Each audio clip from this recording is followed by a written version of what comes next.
ऐसे नहीं, जरा दोनों हाथ उठाइए, बोली बाबा भोलेनाथ की। और कहीं ना इनसे कि हमर तोरे जोड़ी बनल रहा तोगे जा, हमर तोरे जोड़ी बनल रहा तोगे जा, गाजा यारी भाग कर भोला के जा, हमर तोरे जोड़ी बनल रहा तोगे जा, गाजा यारी भाग कर भोला जी के ना। अरे सावन का महीना है, बस्ती में जीना है, सुबह शाम रोज देखो गांजा और पीना है, तो भोला भोला जपो सुबह शाम। हमर तोरे जोड़ी बनल रहा तोगे जा, हमर तोरे जोड़ी बनल रहा तोगे जा, गाजा यारी भाग कर भोला जी के ना, गाजा यारी भाग कर भोला जी के ना।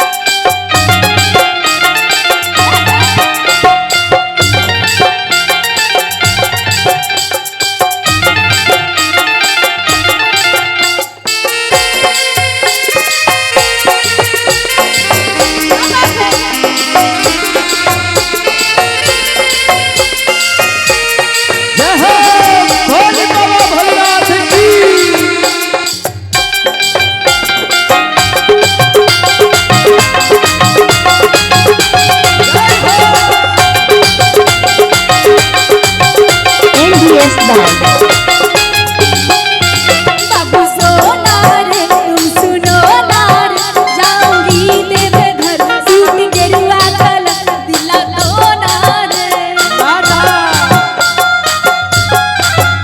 बाबू सोना रे सुनो ना रे, जाऊंगी तेरे घर सूट गेरुआ कलर दिला दो ना रे।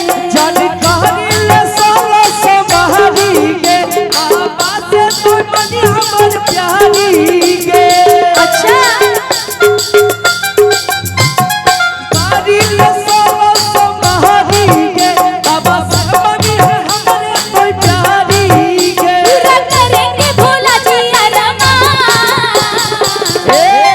ऐसे नहीं, जरा दोनों हाथ उठा के साथ में और कहना, हमर तोरे जोड़ी बनल रहा तोगे जा, हमर तोरे जोड़ी बनल रहा तोगे जा, गाजा यार भाग कर दे भोला जी के जा, गाजा यार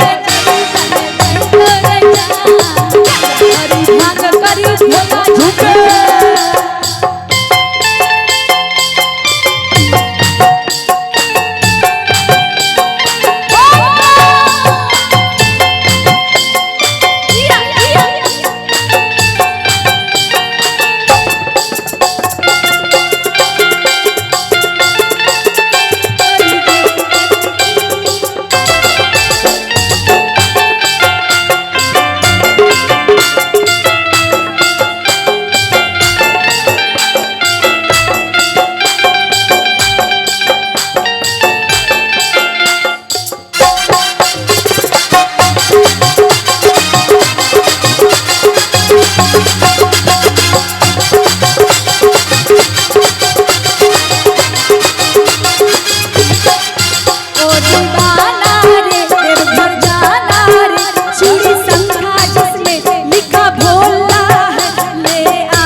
आज हम गाड़ी गे, चलू जइबै बाबा के तुम्हारी गे,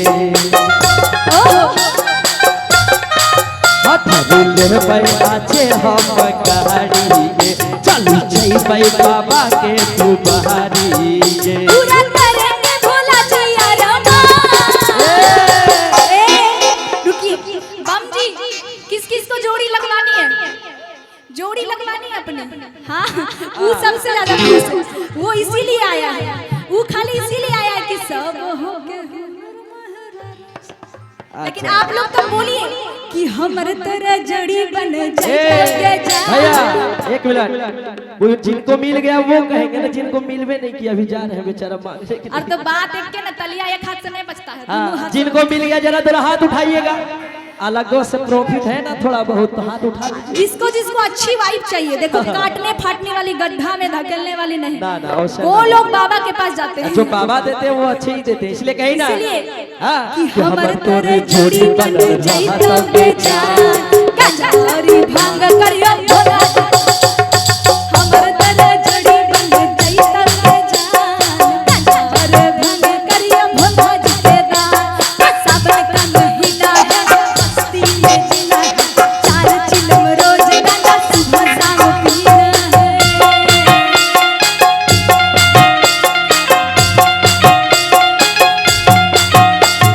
भोला भोला जातो सुबह हमर तोरे जोड़ी बनल रहा तबे जा, हमर तोरे जोड़ी बनल रहा तबे जा, गाजा और भांग कर दे भोला जी के नाम, गाजा और भांग कर दे भोला जी के नाम, हमर तोरे जोड़ी बनल रहा